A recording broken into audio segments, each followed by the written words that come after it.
Guys, what's up and welcome back to my channel. This is the part 2 for the nursing student Q&A. If you have not watched the first video, I will link it down below in the description box. Go ahead, check that out, and yeah, let's go ahead and get started with this part 2. All right, so picking back up where we left off, Samantha Francis asked, hey girl, how do you go upon getting reference letters from professors when you are done taking your prerequisites since last year?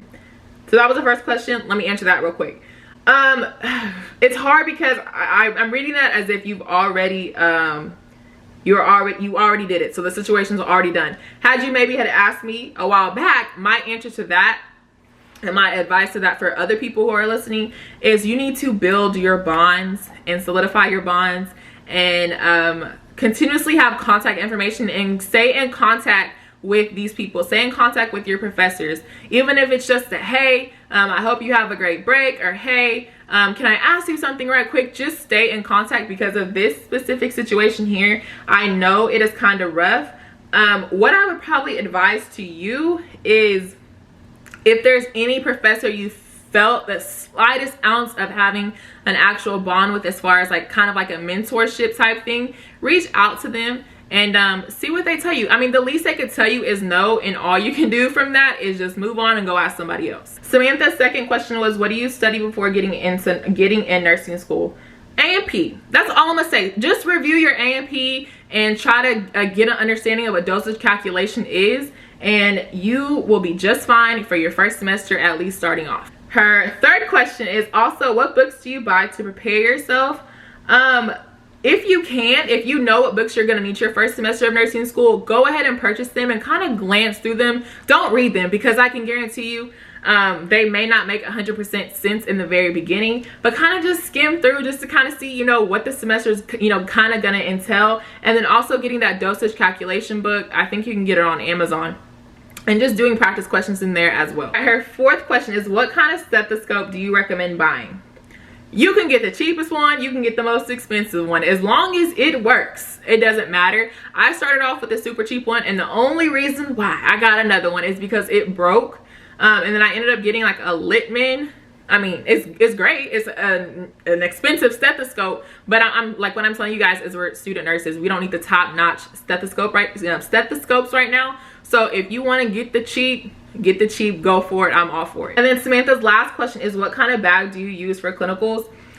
See, me, I don't really like, in the past I haven't really used super big bags going into clinical. A lot of times it would just be my lunch kit and I would call it a day, but I think this semester I'm really gonna have to actually have a bag, and I think I'm gonna do a video on that on what's in my clinical bag later on down the line. But you honestly can use any bag. It really, honestly, let me tell you this, it really depends on the hospital. You need to ask your instructor, what does the hospital prefer? Because a lot of times you may come across a hospital that doesn't want you bringing all that extra. They don't have room for you to bring your backpack and your books and all that in the next. So that's what I'm gonna tell you. Go ahead, ask your professor what's the hospital's policy as far as you as a student nurse bringing your stuff into their hospital. And Arla Quinn, she asked tips on time management and how do you stay confident in nursing school. Time management, I'm still working on it. It's a work in progress. I think I scare myself into getting stuff done. Like, girl, if you don't get this done, you're not gonna pass this test. So I think that's what it is for me. It's like a scaring factor. You know, get up and get this done, because if you don't get this done, no one's gonna get this done for you. It's as simple as that. And then as far as me being confident in nursing school, I'm gonna be honest, you guys play a huge part in that. And it's crazy because I was telling my friends this not that long ago. I feel like I have this big weight on my shoulders. Not a bad weight, but just I want to do good for you guys. I want to show you guys that this is possible. So that's something that definitely keeps me confident, keeps me motivated, keeps me ambitious. What else? Seeing that, you know, my good grades and actually scoring good on tests, like me taking my ATI. When I saw the score, I was like, okay, that gave me a boost of confidence. So once you actually see yourself doing good, you're progressing, you're doing good on tests, you're gonna gain that confidence and nothing can stop it. Okay, Charmaine Cleveland asked, what particular stethoscope is ideal to purchase for nursing school? And I actually just answered that, so there you go. And then by what semester should you secure one? It really just depends what semester you actually start clinicals. That's, you know, kind of per school type thing. For me, I had to have mine for my first semester because that is when we started our clinicals and started having simulation labs and all that. Excuse me. So it really just depends when your school actually requires it. Okay, Corey Middleton asks, what are some pre-nursing tips? Now, I'm gonna be real. I thought about doing a video on pre-nursing here recently, but I was like, that was 2 years ago. Like, a lot of stuff could have changed since then. But I'm gonna say, from a nursing perspective, looking back, if I could do something different, probably paid attention more in A&P.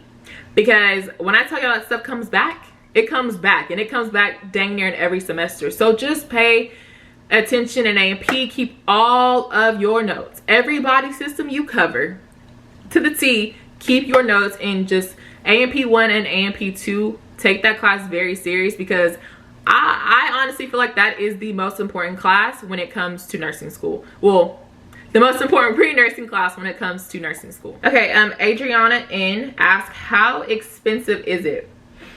I mean, every nursing program is gonna be different. It's all gonna be different. I'm just gonna be real with y'all. I will say, if you're looking to go a cheaper route, maybe if you wanna get your ADN first, that's an option.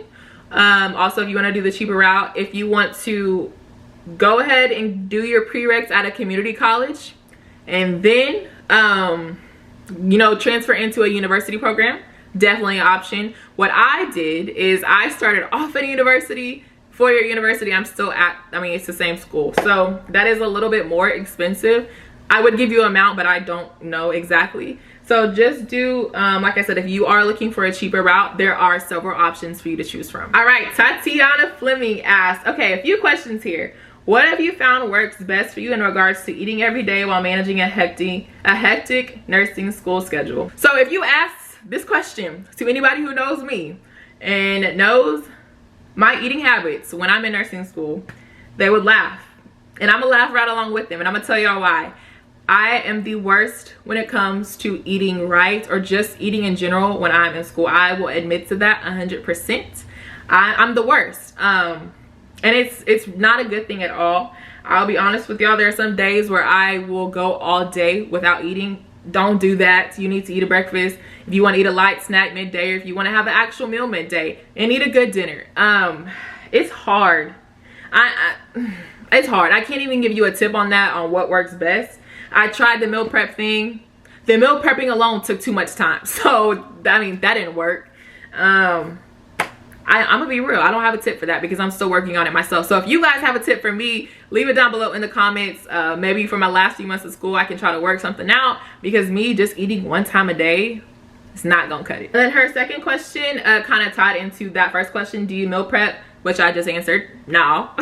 Or just kind of squeeze in meals throughout the day. That's definitely what I do. I squeeze in meals throughout the day. A lot of times it's not the biggest meal. It'll be just a snack to kind of hold me over to the next snack. But yeah, I definitely don't meal prep anymore. And then her last question was, have you started looking at jobs yet? And do you plan on doing a new grad program? Love your videos. Thank you. I actually answered this new grad question, I think it was in my last video, in the part 1. I do want to do new grad programs for sure, definitely. And I have started looking for jobs. Like I told you guys, I recently just passed my ATI, so it's time to get on a roll. It's time to secure that job. All right, Kyla Hill asks, what has been your favorite clinical so far? Labor and delivery, which is why I chose to go into labor and delivery, because I fell in love with that clinical so much. And then she said, how do you not get so overwhelmed with the workload that comes with nursing school? I used to get super overwhelmed, but let me tell you what happened. I gained a support system outside of school, and not only outside of school, I had a foundation in school. The people that I'm around in nursing school, they're my family. I say that all the time, they're legit my family, and I don't think I could get through this without them. So it's really all about understanding that this is something you cannot do alone. You have to have a foundation of support, and you'll be absolutely okay. You will be just fine. Just it's an adjustment, because when I first started my first semester, when I was taking the full load, I was in panic mode because I had so much stuff to get done. And then it's like, really, last semester, I think that's when I really learned how to time manage and prioritize, because I had so much stuff to get done. and I was overwhelmed. There was moments where I would cry because I was so overwhelmed. But to be completely honest with y'all, nursing school is an overwhelming type of thing, and it becomes, I don't want to say this, but it almost becomes a normal feeling. A feeling of being overwhelmed almost becomes like normal to you, like it's an everyday type of thing. So once you get past, you know, the first couple of months of it being like, dang, how am I gonna get this done, how am I gonna get that done, it just becomes second nature to you, and you always figure out a way. And sometimes a lot of us, like myself included, we work really good under pressure. So that whole overwhelming thing, don't worry about it, you'll definitely get over it. All right, next question is from Melissa Castillo. Have you purchased UWorld or Ramar to study for the NCLEX?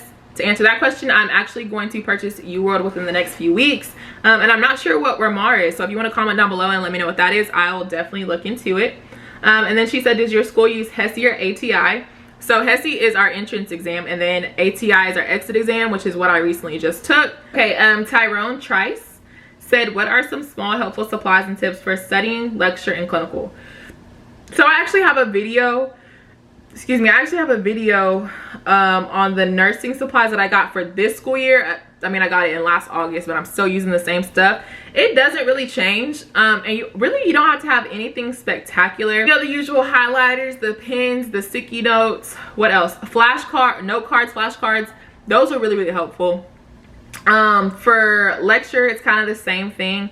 I would definitely suggest, if you don't have a laptop, I would suggest getting a laptop. And then for clinical, ooh, I wish I had this. You can actually get it on Amazon. It is like a lab value type of clipboard type of thing. If I can find it, I'll link it down below. But it's this clipboard that's super small, super compact, but it has all the normal lab values on it. That is super, I mean, I don't have it, but I'm sure it's super helpful once you are actually at your clinical site. So definitely look into that if you do not already have it. All right, Leah Rosado, I'm sorry girl, I probably said that wrong, but she said, what specialty are you interested in? Labor and delivery. And then the next question is Kimberly Twizzler asked, the best recipes for clinical. I'll actually maybe try to make a video on this, like how to succeed in nursing school, how to stand out in nursing school. Really just have confidence. I'm gonna just say one thing and I'll definitely make a video on it. The main thing that I want you guys to have is when you go into clinical is to have confidence. Have confidence, even if you know you're doing it wrong, do it wrong in confidence, because you know, this is the time for you to learn. It's time for you to learn, so when you actually become that nurse, you're able to learn from your mistakes, and you're able to be that nurse that you want to be, and be the best nurse. Don't be afraid to ask questions. Don't be afraid to ask the nurses, can you do something? Don't be afraid to ask the charge nurse questions. Don't be afraid to ask questions. I think that's the number one thing where we as nursing students kind of struggle in, is voicing ourselves. If you don't understand something, let it be known. If you want to do a skill, you want to practice skills, if there's something specific, if you have a goal for the day that you want to do at clinical, let it be known. Because you know, the nurses aren't mind readers. If they, you know, all day you could be wanting to start an IV, meanwhile your nurse has already started 5 IVs, you could have easily asked her all 5 times to help her, or to even attempt to start the IV on your own. So just don't be afraid to speak up and, you know, use your voice. The last question is from Maya. She says, study techniques for med-surg, and then what helped you pass med-surg, and then what helped you pass mental health. Same thing. The video that I've linked for how I study in nursing school is literally what I did for every class. Med-surg in particular, I don't know if I've said this in my study video, you have to, well for me, I watched the videos online because med-surg 2 was different. It was really different. All the chest tubes and the burns and this, that, and the next. I had to watch videos and make my own notes from it. But as far as everything else, the mental health, you guys saw that I actually read the book, make my own notes. Again, it really, like I said guys, it ties into how you feel like you learn best, whether it's reading, whether it's watching videos, because I can tell you guys all day what I do. But of course I'm telling you guys advice because maybe something that I do, you know, you're not doing and it could help you. But if you don't learn best by watching videos, then it's really not going to be beneficial. So guys, that is it for the nursing student Q&A. Well, not all two, but both of the videos are now up and live, and you can watch both of them. Again, if you have not watched part 1, please be sure to go ahead and watch part 1 at your earliest convenience. Give this video a thumbs up if you enjoyed it. Subscribe, stay up, stay with it, and I will see you guys in the next video.